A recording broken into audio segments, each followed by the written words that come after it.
लगभग एक्यूरेट बताते हैं, लगभग ज्यादा एक्यूरेट नहीं, लगभग। सबसे अच्छा मुझे कि पिन डाउन वाला ही लगता है, तो थोड़ा अच्छे से बताता है। जीटी मैट्रिक्स भी काम चला हुआ है, इससे भी आप पूछ सकते हैं, थोड़ा बहुत बता देगा एनालिसिस करके। ये गूगल का ये भी बता देगा। ये पिन डाउन में ना बड़ा अच्छा सुविधा मिलती है। कहता बताओ कौन सी कंट्री के सर्वर से टेस्ट करूंगा, तो आप वो बता दो यूएसए वगैरह का। आप मोस्टली एशिया टारगेट कर लेना या यूरोप टारगेट कर लेना। यूरोप के यहाँ से जर्मनी वगैरह सब अलग अलग कंट्री से कहीं से भी करा ले। अब हमारे यहाँ से सबसे ये यूएसए सबसे ज़्यादा दूर ये ऑस्ट्रेलिया सिडनी है, तो यहाँ से करा ले किसी ने। अब इसके सर्वर से वो चेक करेगा। मैंने बोला ये जो मेरी वेबसाइट है इसको ऑस्ट्रेलिया के सर्वर से चेक करो इसकी क्या स्पीड आती है। तो देखो ये रिपोर्ट बनाने लग गया।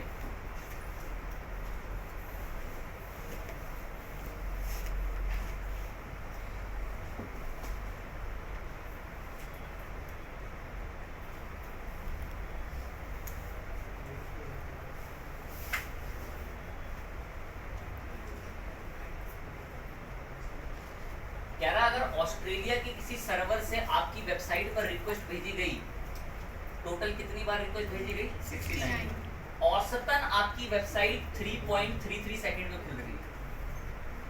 मुझे ना शक भी होता है कभी कभी इसमें। चलो देख लो।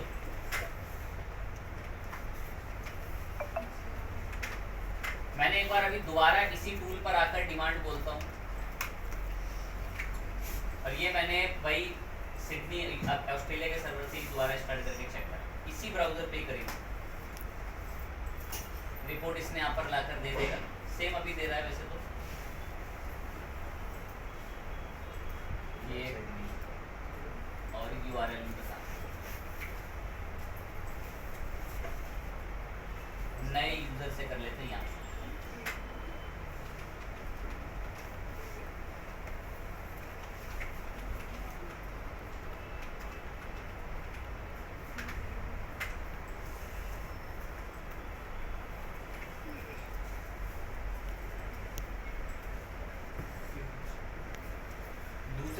दूसरे ब्राउजर से मैंने सर्च करने के लिए बोला, देखो ये क्या रिपोर्ट लाता है।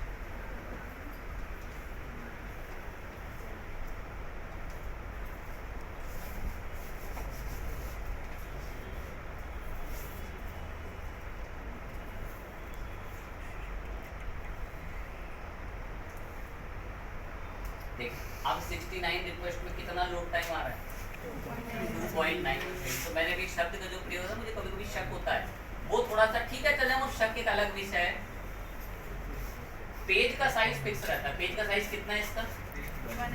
1 MB approx size. Load time इतना है, ठीक है, खुश हैं इससे। मैं अब आता हूँ और इसको कम कैसे किया जा सकता है सर। और तो इसको कम कराने के लिए ना कुछ टेक्निक्स होती हैं, धीरे धीरे आपसे गाइड कर समझाऊंगा आपको, तो सुनना। कुछ बच्चों को बहुत टिपिकल लगने वाला है, बहुत टिपिकल जिसे कहते हैं। मैं ब्लॉग के सेक्शन में गया और यहाँ एक इमेज है। आर्टिकल से मतलब ना हो, इमेज से मतलब हो। देखो इमेज को जी भरो इमेज से, और इस इमेज का भी मैं आपको साइज दिखाता हूँ। राइट क्लिक करके इंस्पेक्ट पर गए, और इंस्पेक्ट पर आने के बाद ये एरो पॉइंटर से अगर मैं इमेज पे क्लिक करता हूँ तो एक तो इमेज टैग यहाँ पर आ गया, और दूसरा अगर कर्सर लेकर भी आते हैं इस इमेज पे, तो इस इमेज को लेकर यहाँ पर ये एक तो इसका डायमेंशन वगैरह बताता है कि इमेज का क्या डायमेंशन वगैरह है। साथ ही हम लोग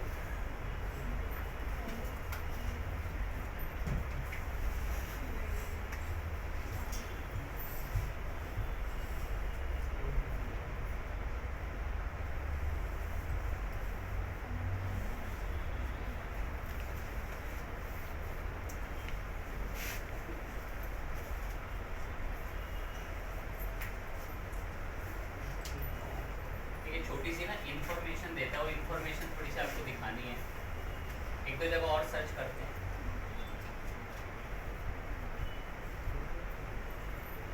यहाँ आ रही है वो, मैं इधर ढूंढ रहा था गलती से, यहाँ आती है, ठीक है। कंफ्यूज मत होना, सुनेंगे। अपडेट आते रहते हैं भाई, बदलती रहती है चीज़ें समय के साथ साथ, तो कभी कभी दोस्तों आप इस इन सबसे डील करें। राइट क्लिक करके ये सामने इमेज दिख रही है, जी भर लो इस इमेज से। राइट क्लिक करके इंस्पेक्ट पर गए, ये जो इमेज खुली है ना, ये जो इमेज खुली है, या बाजू में ना इस इमेज का लिंक होता है, ये लिंक यहाँ से वो देखो नीचे इमेज का साइज दिख रहा होगा, ये फाइल साइज कर, और दिख रहा है तो मुझे पढ़ के बताओ कितना है फाइल साइज। 63.3 KB। 63.3 KB, ठीक है, कुछ है, कोई दिक्कत नहीं। बंद कर दिया। जानबूझ के एक फोटो अपलोड करनी पड़ेगी मुझे अब इसमें। ये पोस्ट में गए, ऑल पोस्ट पे आए, ये जावा प्रोग्रामिंग को एडिट करा और अपनी तरफ से जावा प्रोग्रामिंग के लिए एक फोटो तो भिजवा रखे। चलो हम बढ़िया फोटो अवेलेबल है तो क्या होगा, दिक्कत नहीं। एक सी प्रोग्रामिंग में भिजवाते हैं, सी प्लस प्लस में, या अपनी तरफ से फोटो भिजवाते हैं। प्लस पे क्लिक करा। जानबूझ के फोटो इसलिए भेज रहा हूँ क्योंकि ये फोटो ना लोड टाइम बढ़ाती हैं जितना इनका साइज ज़्यादा होगा। ये फोटो अपलोड करिए आप, इसको भी सेव करा। जानबूझ के फोटोज मैंने कुछ अपनी तरफ से भी रखी। व्यू कर लेते हैं पोस्ट को, ठीक है। यहाँ भी एक फोटो है, फोटो का साइज जानना हो राइट क्लिक करके इंस्पेक्ट, एरो पॉइंटर पे, या तो यहीं से पिक्चर दिख जाती है, देखो यहाँ से भी दिख रहा है कि जो फाइल का साइज है 16.1 KB है, 16.1 KB फाइल का साइज। अब ऐसी ना एक पोस्ट और है, यही ब्लॉग के अंदर, ये जावा प्रोग्रामिंग में भी फोटो है, ये Java programming photo. Right click करके इंस्पेक्ट पे गए और यहाँ इस फोटो पे क्लिक करा। यहाँ भी फाइल का साइज आपका जो जावा प्रोग्रामिंग वाली फोटो है, इस फोटो का साइज भी एटलीस्ट 76.8 KB है। हम ना इस फोटो को ही टारगेट करते हैं, इसका साइज है 76.8 KB। याद रखना इस फोटो के साइज को। मैं इसको खुला छोड़ दे रहा हूँ। मेरी वेबसाइट की स्पीड बढ़ सके इसीलिए मैंने लास्ट टाइम इसमें प्लगइन का आपको नाम भी लिखवा दिया था। पॉपुलर में भी मिल जाता है वो प्लगइन।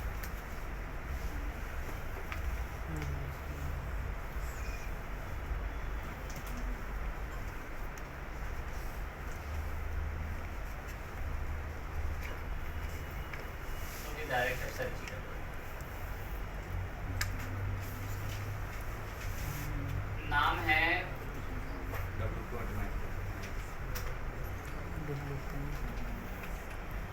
WP ऑप्टिमाइज, सर्च कर लेते।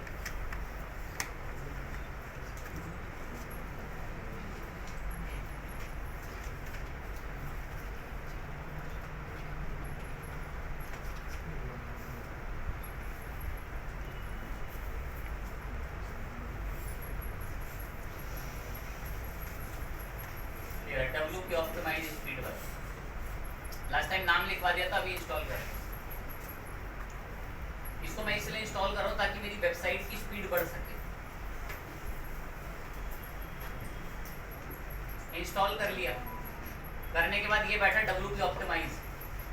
आप सीधा इसके लिए डेटाबेस पे क्लिक करना, सेटिंग्स में भी आ सकते हो, डायरेक्ट सेटिंग्स पे क्लिक कर दो। WP ऑप्टिमाइज में सीधा सेटिंग्स पे क्लिक कर दिया। यहाँ पर से आपको ऑप्शन इधर मिल जाएंगे, डेटाबेस पे क्लिक करते हैं एक बार, वरना डायरेक्ट डेटाबेस पे आ जाते हैं। एक एक स्टेप्स मिलते हैं यहाँ से सारे। राइट तो तेज कर लेता हूं। WP ऑप्टिमाइज में सबसे पहला स्टेप ये डेटाबेस का मिल रहा है। चाहो तो यहाँ से भी डेटाबेस से भी आ सकते थे। कह रहा है कोई खराब पोस्ट, ड्राफ्ट में पड़ी हुई पोस्ट, कोई ट्रैश पोस्ट, कोई स्पैम कमेंट, कोई अनअप्रूव्ड या रिमूव कमेंट, कह रहा हूँ सबको डिलीट करना है। कह रहा है वो सब आपके काम के ना हो तो बता दो। तो आप यहाँ से इसको रन ऑप्टिमाइजेशन बोल दो, रन ऑल सिलेक्टेड ऑप्टिमाइजेशन। इन सब पे काम करके इनको फालतू की चीज़ों को हटा देंगे, तो इससे वेबसाइट की स्पीड बढ़ेगी। अब देखो सबको जो जो उस पर फालतू उसको दिख रहे होंगे, उसने सब देखो एक रिमूव कर दी ट्रैश में से, ये क्लीन कर दिया इसने। फिर इसके बाद आए इमेजेस पे, सबसे इंपॉर्टेंट काम इमेजेस करती है। अब यहाँ पर आकर मैंने बोला ऑटोमेटिक कंप्रेस कर दो न्यू ऐड हुई इमेज को, तो इसको ऑन कर लेना है, बड़ा फायदे का सौदा रहता है। मतलब जब भी कोई इमेज आप अपलोड करोगे ये ऑटोमेटिक उसको क्या कर लेगा, कंप्रेस, मतलब उसका साइज ज्यादा बड़ा नहीं रहेगा।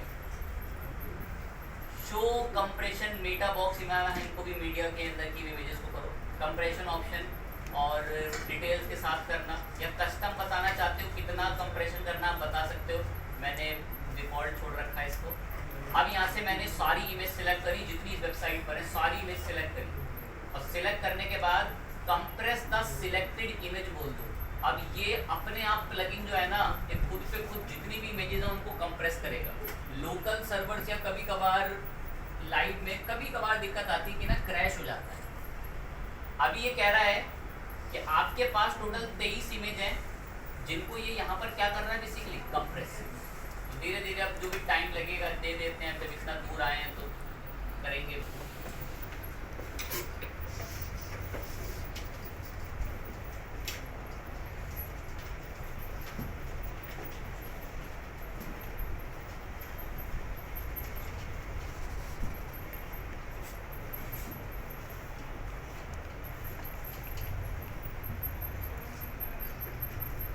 जितनी आपने बताई थी टोटल 23 इमेज मैंने सक्सेसफुली यहाँ पर क्या कर दी हैं, कंप्रेस। हमें करने की कोई जरूरत नहीं पड़ी। मैं ठीक है क्लोज, बढ़िया करा। डेटाबेस में फालतू की चीजें जिन पे टिक लगा होगा सबको क्लीन करा लेना, या ऊपर क्लीन बोल के रन कर देना क्लीन। इमेज में आके फालतू की इमेजों के साइज कंप्रेस कर लेना, मैंने सबके कंप्रेस कर दिए। कैश बहुत इंपॉर्टेंट चीज है। कैश अब बोलते हैं, देखें भाई कैश ना हमारे ब्राउजर में सेव होती है, कोशिश करेंगे बोलते हैं। मैंने यहाँ सर्च करा जैसे iics.india.com और एंटर दबाया, तुरंत वेबसाइट खुल गई, आके खुल ही रहे हैं। इसी वेबसाइट को मैंने कॉपी करके ध्यान से एकदम बिल्कुल इसी वेबसाइट को मैंने आके अब एक दूसरे यूजर में खोलूंगा, देखना बाकायदा देखो पूरा यूआरएल डाल रहा हूँ और एंटर दबा रहा हूँ, कोई उम्मीद नहीं दिख रही अब इतनी देर बाद खुली। इसका कारण है यहाँ पहले इसलिए फास्ट खुल गई क्योंकि इस ब्राउजर में कैश सेव हो रखी है उसकी। तो मैं चाहता हूँ कि मेरी वेबसाइट भी अगर कहीं पर भी लोड हो ना तो वो कैश सेव करा करे। तो बस आपको ना ये कैश को इनेबल कराना होता है। इनेबल कराने से क्या होगा कि अब आपकी वेबसाइट कभी भी कोई कहीं अपने ब्राउजर पे खोलेगा तो उसके में कैश सेव हो जाएगी, और जब वो नेक्स्ट टाइम वेबसाइट खोलेगा तो सेकंडों में खुल जाएगी।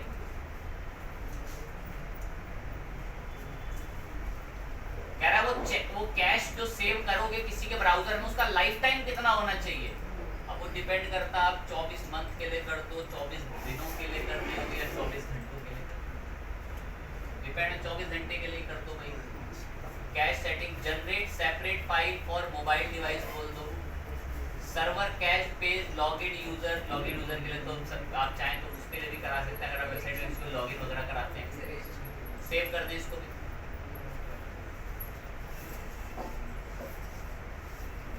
तीन चीजें डेटाबेस, इमेज कंप्रेस और कैश, इस पे काम करें। मिनी फाइल वगैरह के अंदर तो खैर ये बहुत बड़ी प्रोजेक्ट्स की साइटों के लिए काम करता है। आपके लिए तो कोई आप इतना कोडिंग से डील कर ही नहीं रहोगे। इसके अंदर जो कोड वगैरह लिखते हैं उनके कोड को थोड़ा सा क्लीन करता है, पर हमें कोडिंग हमने लिखी नहीं है। परफॉर्मेंस पर अगर हम लोग आए तो अगर कभी कोई एरर आता हो तो 404 के पेज को डिटेक्ट करके इसको खत्म करवाना है तो आप इसको ऑन करा लें। अगर आपकी वेबसाइट में कभी भी एरर आएगा तो 404 का पेज जो है वो डिटेक्ट करके भेज देगा। ये भी एक अच्छा फायदा देता है। बस इतना, डेटाबेस, इमेज और कैश, इसके अलावा किसी पर मत जाना।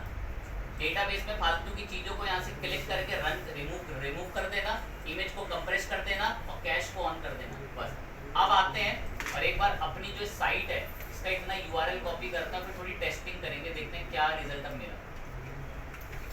पहले एक बार कॉपी करके साइट पर पेस्ट करते हैं, लोड होके ओपन होने देते हैं। अब ये एक बार यहाँ ओपन हो गई, एक बार इस ब्राउजर पे ओपन हो गई हमारी साइट, और अब मैं इसको सेकंड टाइम यहाँ पेस्ट करके एंटर प्रेस करते हैं। 2-3 बार हम इसको ओपन कराएंगे, अपने आप ही यहाँ पर इसकी कैश सेव कर लेगा। और जब हम थर्ड बार, दूसरी तीसरी बार आएंगे तो फर्स्ट क्लास जो है हमारे को बढ़िया सी स्पीड के साथ ओपन करके देगा।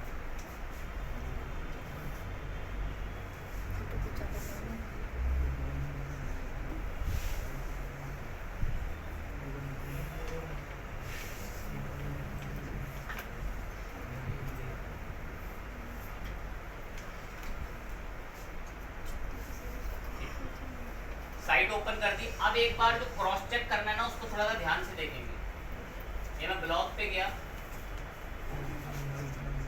ये मेन साइट अभी रेडी है, मेन।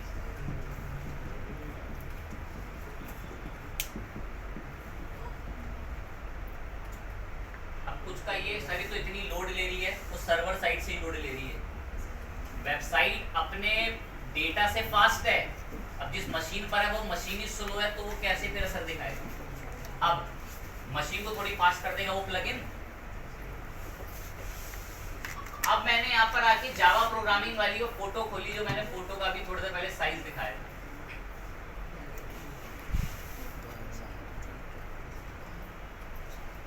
इस फोटो पे मैंने राइट क्लिक करा और मैं इंस्पेक्ट पे गया, और अब इसकी इमेज पे हम कर्सर लेकर आते हैं, और अभी इसका जो अकॉर्डिंग साइज बता रहा है वो 76 समथिंग बता रहा है। मैं इसको एक बार कॉपी कर लेते हैं और किसी नए ब्राउजर यूजर पे भी इसको खुलवा लेंगे।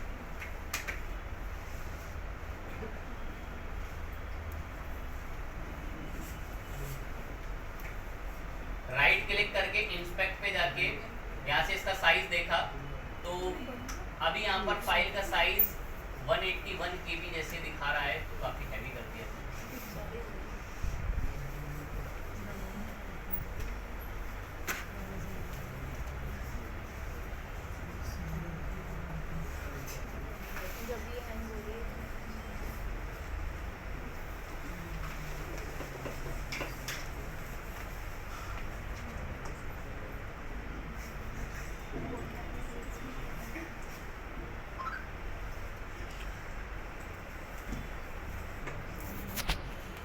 इसलिए इतना ज़्यादा उसने कंप्रेस किया नहीं।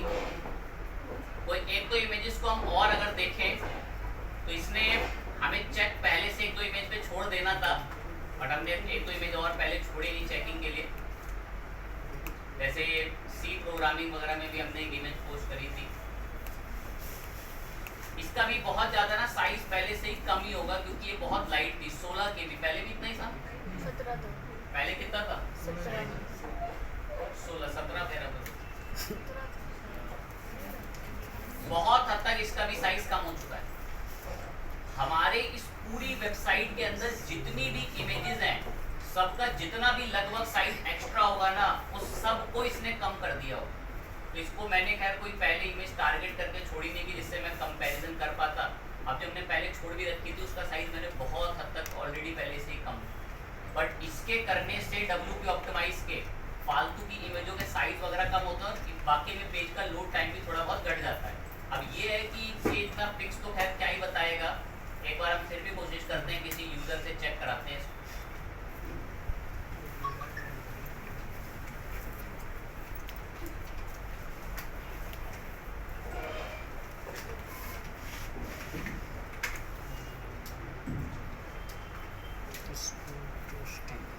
URL बताएंगे इसको,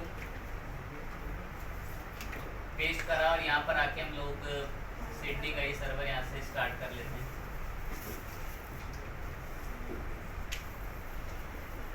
अब देखते हैं ये क्या रिपोर्ट देता है।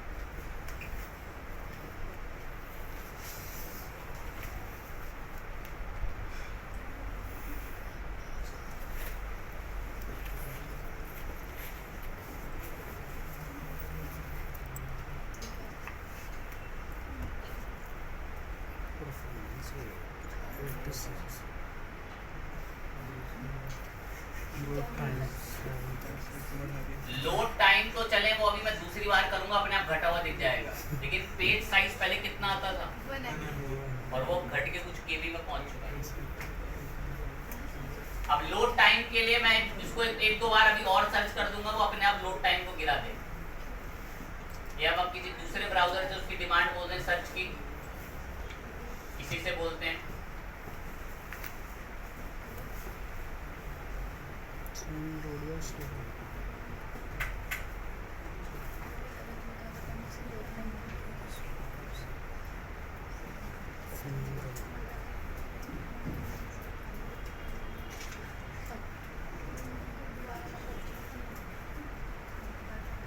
घट गया 4.17। अभी दूसरा और एक दो बार और करूंगा फिर घट जाएगा। तो लोड टाइम तो चले कोई नहीं, वो तो बढ़ता घटता रहेगा, ये कम हो जाएगा और भी अगर आप एक दो सर्च करोगे। लेकिन आप देखो जिस पेज का साइज को हम पहले 1 MB देख रहे थे, अब वो घट के कुछ KB हो गया, और इसको ये पूरा KB कराने में, इसको कम कराने में साइज को सिर्फ इसी प्लगइन ने ही मदद करी है। और अगर मैं आपके पास इस वेबसाइट में पहले कोई 1-2 MB की इमेज डाल के रखता ना, तो बाद में वाकई में उसको कंप्रेस करके बहुत कम कर देते। आप जैसे कभी भी पोस्ट लिखते हो, यहाँ पोस्ट में अगर आप कभी कोई 2 MB की इमेज अपलोड कर दो, ऑटोमेटिक वो जो आपने प्लगइन इंस्टॉल कर रखा है उसको अपने आप कंप्रेस कर देगा। तो इसी के लिए हमारा एक WP स्पीड ऑप्टिमाइज करके जाना जाता है प्लगइन इस्तेमाल किया जाता है। और इसके अंदर जब आप जाएंगे तो इसके अंदर आप डेटाबेस, इमेजेस और कैश, इन तीनों को जाकर ही जो है वो डील में लेते हैं और इन्हीं तीनों को ऑन करते हैं, इमेज से कंप्रेस कराते हैं, कैश को ऑन करते हैं कि वेबसाइट कैश सेव करा करे, और डेटाबेस को बता देते हैं कि अगर कोई फालतू के कमेंट्स पड़े हुए हैं या कोई ट्रैश के अंदर डिलीट पोस्ट पड़ी हुई हैं तो उनको वहाँ से वो हटा दें। तो जो हमारे SEO के 10 रूल थे ना, उसमें से हर एक पॉइंट रूल पर हम बात करते हैं, चाहे वो पेज स्पीड हो, चाहे वो क्लीन URL को मैंने लास्ट टाइम आपको पर्मा लिंक सेट करने को ना बताया। पर्मा लिंक से मैंने बता देते कि आप अपनी पसंद के खुद के नाम का भी लिंक वहाँ पर बना सकते हैं। ठीक है, फाइन चीज़ है। अभी तो खैर इसमें थ्योरी इतनी बची हुई है नोट करने के लिए, कम से कम 10-12 स्लाइडों की जो थ्योरी बची हुई है। जब ये थ्योरी कहीं जाके कंप्लीट होगी तो हम लोग बात शुरू कर पाएंगे ऑफ पेजेस। 2 तरीके के SEO होते हैं, जो आप पहले अभी तक सीख रहे थे वो था ऑन पेज SEO।